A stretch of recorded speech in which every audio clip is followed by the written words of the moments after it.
Hi, y'all. I'm outside today on the back porch, just kind of sitting here. Thought I'd film it this way instead of filming at myself, just because the message I wanted to give you, I wanted you to really think on instead of seeing me give it to you. But you know who I am, so that's all there is to it. Um, Before I start, though, here's a disclaimer. If you're one of those people who has to have a pastor or a preacher give you messages from God, and you cannot critically think for yourself, even though you have been given the freedom of choice, if you can't sit upon things and pray to know if this is truth or not, then this video message is not for you. As I always say before I make a video too, I know that not too many people follow my channel, and I am fine with that because the people who need this message will be the ones who receive this message. With that in mind, what had happened was a couple nights ago, Robert and I were sitting out here on this exact porch over there. And, anyways, at that point, Robert looked at me and showing me his phone. And by the way, I know that my recordings aren't the best, people, but all I have is a phone. So I'm not so high tech, but at least I can get my message out. So deal with that too. Point is, nobody's ever complained about it, but just in case.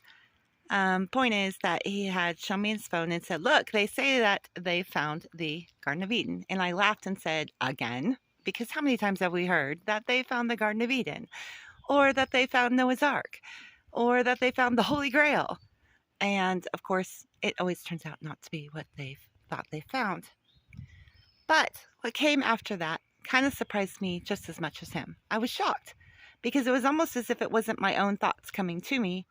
And I just looked at him and I started talking. And I told him, "You can't find the place called Eden here on the planet Earth. The Garden of Eden is indeed symbolic, as is so many other things in our Bible. We all know what's symbolic and what isn't. However, the only way we know that is because men in pulpits have told us what is and what isn't. It's strange how they can tell us one thing and yet something different, and how many religions that are practicing the Christian religion, which by the way is what we're talking about right now, how many of those things in different aspects of different parts of that religion have been turned into different things. And what I mean by this is some people believe that 1,000 years is really a day to God, and where others people say no, time is what time is because God created time. So therefore, if he says a day is a day, then a day is a day to us as well. However you look at it, you know, just know that even the Christians, the men in the pulpits, can't always agree. And so that's why I told you at the very beginning, you pray upon this message. Don't let me, a fallen human being, give you a message without you first going to God and asking him after you've heard this message, is this message of you? To me, it is of him. Okay? I mean, I've prayed on it before I even gave you this message. But since I am a fallen human, I ask and implore you to find the answers for yourself through him, the higher created being. I looked at him, as I said, and said, "You cannot find the place called Eden here on the planet Earth. The Garden of Eden is symbolic. You see, the garden we want to seek and find is inside of us. It is the soul as well as our mind. It is our very essence. And the DNA, which much like a tree branches off and resembles a tree. If a chromosome is off even slightly, it changes who we are. This is scientifically evident. And God was and will ever forever be the most high scientist of all, and of course creator of all, including DNA. Remember this, people. That's one thing that we all seem to forget. And yes, I am reading this because I had to write it down because after I said it all to him, I was like, I know I'm going to forget bits and pieces. So at points in time, I'll stop and speak, and other times I'll read what I've written just so I can remember it. Because once I spoke it, I was like shocked I spoke it to him. Like I said, it was even shocking to me. But we have to keep in mind, which is something that we forget to do, that God created everything. The trees we're looking at, but what are those trees made of? Atoms. What are we made of? Atoms, chromosomes, okay? DNA. So remember that too. He even created those things, obviously. And God was and will forever be the most high scientist of all. and of course creator of all, including DNA. We were, as stated originally created in God's image. Does this mean physically? Maybe, but definitely in soul and spirit. Yes. Seeing at this point, we could more than likely connect on a deeper level than only surface level. We symbolically walked with him and visited with him, with God, in the garden. So within ourselves. As we were created in his image, we at this point had a lot in common with God, more than now, after our fall.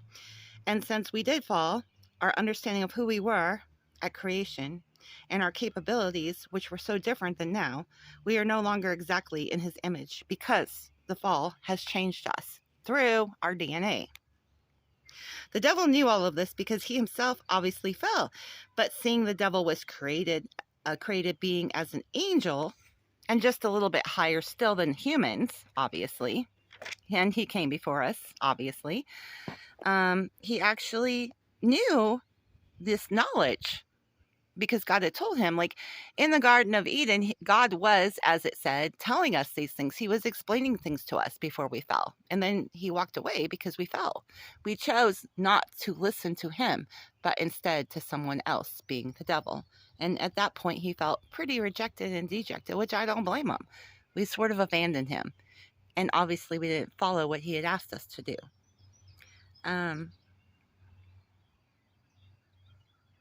And of course, the choice was given to all of God's creation that we could logically think of on our own. And he did that too. Of course, we won't become robotic and, wouldn't have questions to ask him as we learn from him. We still should ask him questions, though, in prayer, because he does answer. The devil, after all, didn't come to a bird or a fish or a pig, etc. He came to the species created that could logically think to assist in the fall of this whole entire planet and all those other creatures mentioned on the planet. Okay. So, yes, the devil did come to Eve on earth, but not in the sacred Garden of Eden, which only dwells inside of us, but rather on the soil of the earth he did come to Eve. But he knew how to change her. He had to get to the tree of knowledge which was inside of her to change that chromosome on that tree of DNA strand. The fruit that Eve ate of was symbolic as well, because as only fruit contains what? Seeds. And over, the seed is used in the Bible as a symbol of good fruit and bad fruit. So the devil deceived her with the words, you can become like God. At this point, what could God do? We couldn't do, or at least we had not yet done. God could and did create life. He created. So the devil spilled a seed into Eve through sex. Now, had the devil not done this way, could we have had sex? We don't know, because Adam and Eve did not engage in sex, at least not that we were told of. We don't know if they were or weren't. We do know, however, that they made each other very happy. I would have to say that from what God's told me, we were so much higher at that point than we are now after the fall, that yes, we would have engaged one another. It would have been on a higher and different level. This would be indicated by the fact that after this fall, sex really became perverted. Obviously. Now we have pedophilia. We have same sex, liking the same sex.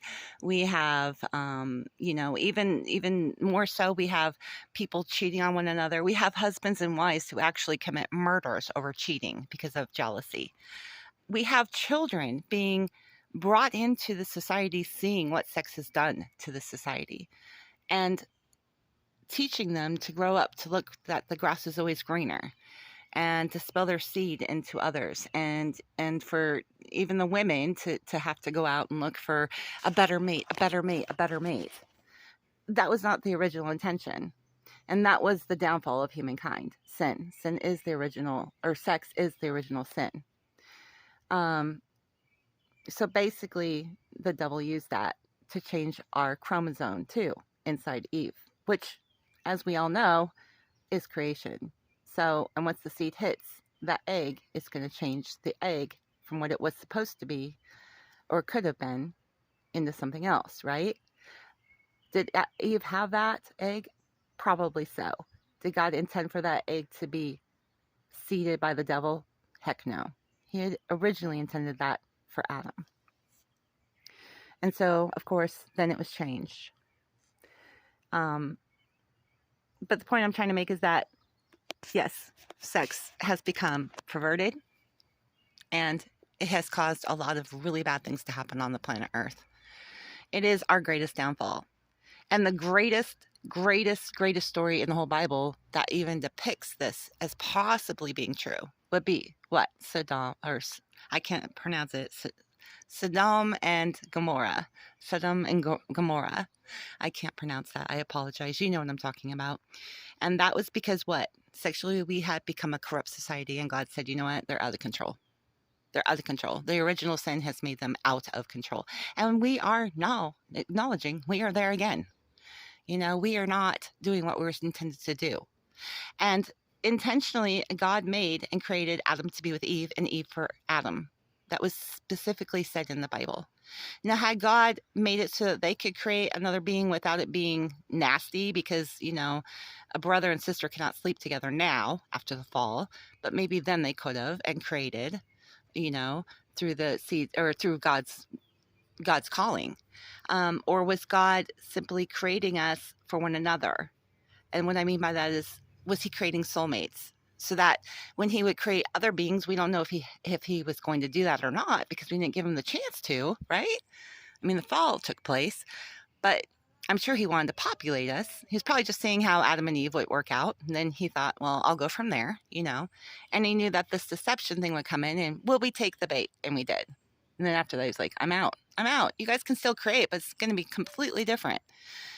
And so originally, I think I know because he told me his intentions were that whatever was created was specifically for us, which means that we wouldn't have to be searching for our soulmate or twin flame. We wouldn't have to go through abusive relationships. We wouldn't have the urges to rape another person or even to have sex with a child, which is disgusting. We wouldn't have the urges to have bestiality. I mean, sex is so nasty and perverted. And like I said, it's the complete downfall of the human civilization. Had God had it his way, there would be no talk of overpopulation, which there is now, because God would have had it exactly the way he had it planned. Populated, and he also would have had soulmates be soulmates. They wouldn't be looking at each other and thinking, oh, that looks better than mine. No, because these would have been specifically created for us. It would have been beautiful and wonderful, but we had to just not take it that way, did we? So look at us now. So Cain was born first of Eve.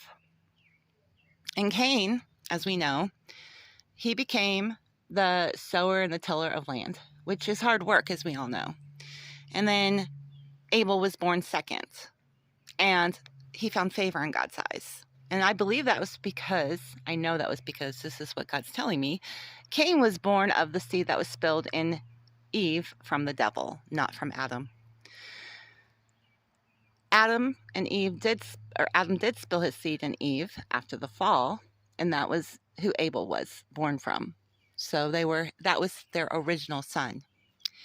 Jealousy pursued after that, which kind of sounds like some other people in the Bible that we know of, right? Or some other characters, I guess. Some other created beings, not characters. Jealousy ensued. And Cain, what? He murdered his brother. Who else murdered his brother? Yeah. Okay. So Abel was not able to conceive any children. He didn't live long enough to do that. But Cain was. Matter of fact, Cain was told that he could leave, and Adam and Eve were told not to even try to attempt to harm him. Just let him go. And that was because that seed had already been sown and God knew it. So when it says that we are all born with sin and we can't get away from it, that's why. That's why. So yeah, Cain went out. And he started civilization. But Adam and Eve did have more children.